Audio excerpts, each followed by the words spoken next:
Hey, ladies, welcome to today's episode. We're going to be talking about if you have a ministry or a business, okay?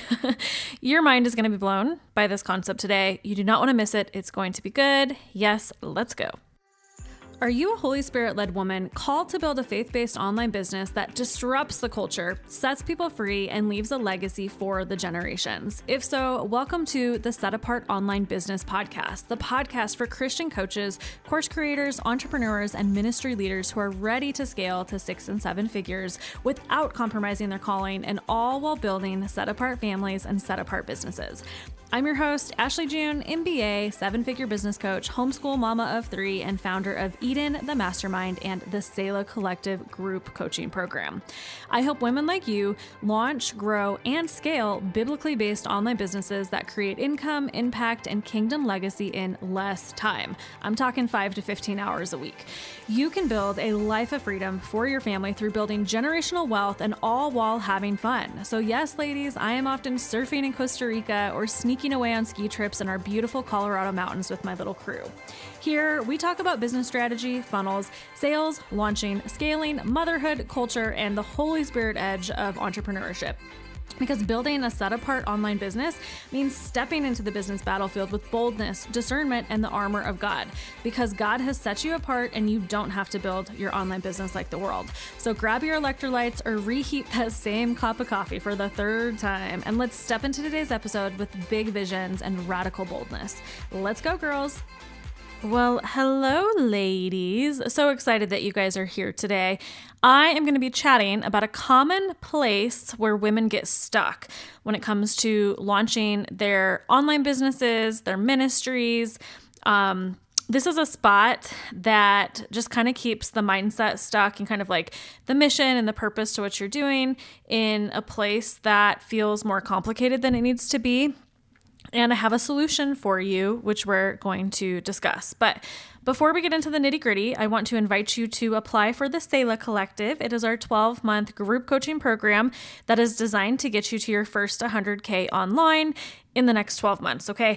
It's incredible. We have had over 200 women inside of the Selah Collective launch their businesses and run through the process of, creating this beautiful thing with the Lord, this beautiful offer with the Lord. And I would love you to be our next success story. So go to the link in the show notes to apply.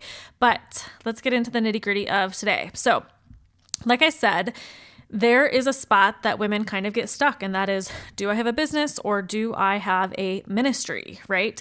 And the thing is, sometimes we're not able to tell the difference between them because we're just trying to fit the mold of one or the other, okay? And the funny thing is, it kind of reminds me. So when I was in the photography industry, there were a ton of photographers, right? So the photography industry is kind of similar to the online world. The barrier to entry is very, very low. You can put anything out there. It's a service that you could just go literally, deliver tomorrow. You do have to have a camera to some extent. Not everyone has one and tries to launch a business, and that is what it is. But the barrier to entry is very low, right? And a lot of people kind of start out as hobbyist photographers, and then they decide, I want to go make some money doing this, right? The thing is, there are so many photographers and so many creatives, but they never get to the point where they do actually make money. They focus on kind of the art and the creative aspect of it, but they don't think about the things that they need to do to go ahead and bring in an income. Year after year, a lot of these women just stayed in hobby mode, right? And so their business was not structured for sustainability, and they'd be in the same place, year after year, no growth, no money, and honestly just kind of repeating the same stuff, I guess you could say. And they just never had much growth, right? I haven't been in the industry for, how long? I left the photography industry in 2018 on the local, or in my local community. And there are still women that are doing the same thing that they were doing in 2018. And they still wonder why their business has not been successful, right? Or why their impact hasn't grown, or whatever it would be, right? And so today we're going to be talking about, If you have a ministry, which kind of falls into hobby status to some extent, which we'll kind of talk about this a little bit more, or do you have a business, or should it kind of be both, right? So ladies, ministry. When we think about ministry, and for the women who are active in ministry, a big piece of ministry is always doing things for free, pouring your heart and soul into people with very little return, incredible kingdom impact, but typically there's no resources to pour back into the ministry or back into the minister, especially if you're trying to build your own ministry, maybe outside of a church setting, right? Now, this isn't always. There are some great ministries out there, but the great ones, you guys, often they're run like a business, right? For example, your church funds ministry activities, right? Like your church is the monetary compensation behind that activity. Your church is the one that is paying to feed the homeless, right? Your church is the one who is helping the widows and the orphans, right? Their funds, their resources are going in to help that, right? Well, how did the church be able to even have the resources and the funds to go do that? Guys, they had to run things that they were doing like a business, right? They had to ask for tithes and donations. They had to have leadership inside of the organization, right? They had to look at their finances and have someone who was watching the books and looking at their expenses and paying their mortgage or their rent, right? And like allocating certain budgets and things to people within the church or segments of, like the church's ministries, right? They literally had to structure it like a business to even have the ability to structure any type of ministry. And many of you guys, you are like on your own trying to, just kind of like take the whole load, right? And you don't have the backing of a church helping you build a ministry. And so the thing is, to bring in an income, to take care of your family, to be able to even do whatever ministry work that you want to do, you have to have some type of monetary compensation behind it, right? Like if you're actually trying to turn this into something, right? It's different if you're like, well, I'm just going to go feed the homeless, once a week or something like that with my church. But if you're really trying to like launch your own ministry and build this thing, that's going to look a little bit different than just doing it by yourself. Like you're going to need actual support and you're going to need monetary compensation to make anything of this in order to spread the impact. Okay. Your needs also need to be taken care of, and expecting someone to do that for you is not going to set you up to help others. Okay. And so I always like to ask, like, who pays for the missions trips, right? You have people in the church, and this is like church poverty mentality, but you have people in the church who expect everyone else to pay to support them so they can go do the kingdom work. Well, why isn't that person paying to support their own ministry, right? Or like raising funds for their own ministry and kind of sewing into that, right? Now, granted, we cannot all be missionaries in Africa and whatnot, right? And some people are truly called to that. And so I'm not bashing any of that by any means. But I think what I am saying is that if you really want to build a ministry, you have to learn to function like a business, right? And that's like the disconnect for a lot of people in ministry, because they have certain ideas about what business is like, because they're so heart-centered and service-centered that maybe the thought of business, money, all the things kind of turns them off, right? But this is where you might be stuck, because you want to help people, you want to minister to people, but you're stuck getting your boundaries crossed, trying to do it alone, not in the containment structure of a church that might have more resources, and you are not seeing a lot of growth or stalled growth. You might feel frustrated, depleted, and you might wonder like why God has given you this idea if you can't sustain it. Well, guys, the answer is your ministry actually has to be run like a business, right? So now let's kind of like switch sides and go talk about business, right? When you guys think about business, sometimes what can happen is we can think that business is all about money and that there's no soul, and it's all about marketing and manipulation and not serving your customers. It's about, what you can get, the bottom line, the productivity, the efficiency, the numbers, the KPIs, all these pieces. And that doesn't sound so attractive when you have a heart for ministry, okay? Because that just feels icky because you just want to serve people at the end of the day. You want to be like Jesus and you want to serve, right? Systems, operations, etc. Like that's not really what you signed up for, right? But without a business brain, you guys, like your ministry is going to crumble. And so you can't really choose between one or the other. On the other side, like maybe it's all business, no ministry, but you're kind of like missing a mission. You're missing the purpose behind what you do. You're serving clients who are, I don't know, like, I don't mean to say like just draining you, but like your heart is not on fire to serve them because it's not about like a greater ministry, right? Like it kind of feels clocking out, for a job in and out, or kind of keeping like church just in the church building, right? To some extent, that's how I felt when I had a local photography business. And then also my very first online brand was all about helping photographers build photography businesses, right? And at the end of the day, I kind of like reached this point of like, where is my purpose in what I am doing, right? Like I was making money.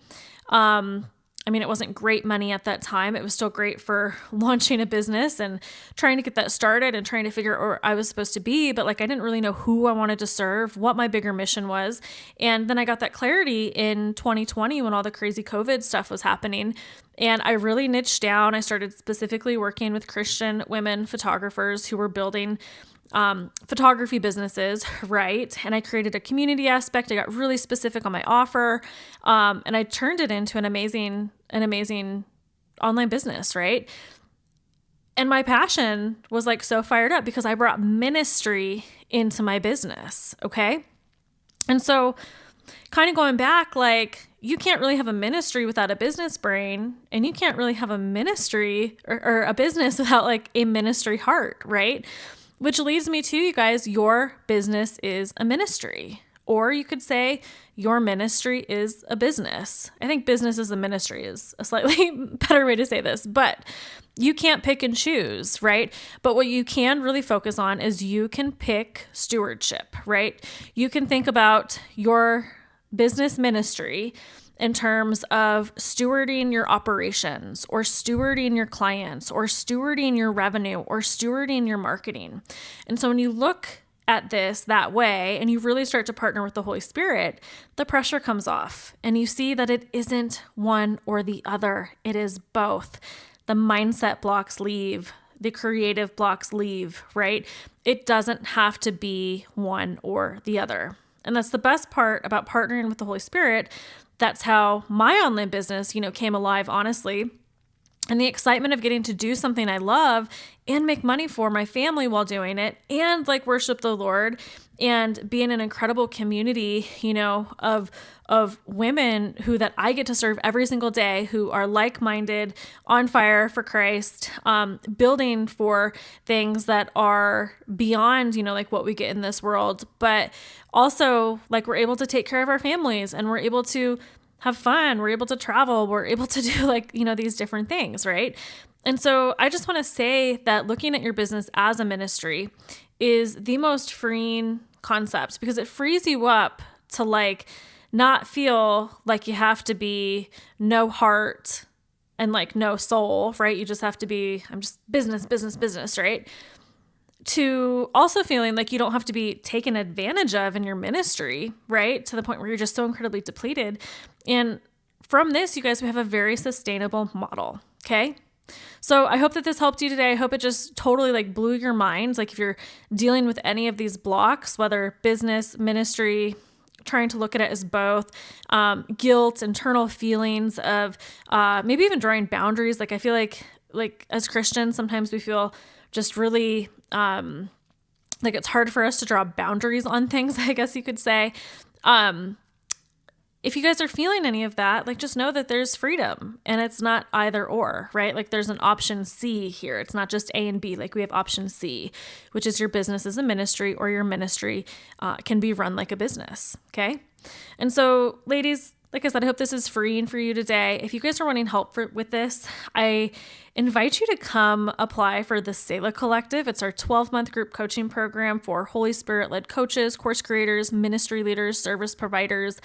And it's really designed to help you launch your online business, get it to your first 100K over the next 12 months using just timeless marketing principles and strategies that we teach you. It's amazing. It's amazing. My heart is like all for these women, and I feel so blessed just to steward their journey. So come get your application in. We always have just kind of fun enrollment bonuses for the month, and I can't wait to see you in there. Okay. Hey girl, hey. If you were loving this episode, please, please, please leave a 5-star rating and a written review on our show.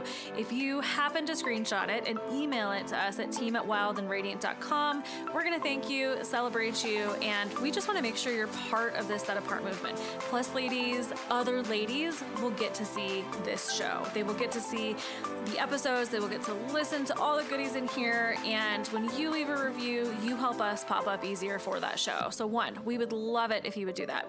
2, please share this episode with your business besties, the ones who are done with hustle culture, tired of watered down marketing, and ready to build Holy Spirit-led online businesses with fire, strategy, and biblical truth. I know you have one out there that you're thinking of right now, right? Share it. Hit share, hit send. Okay.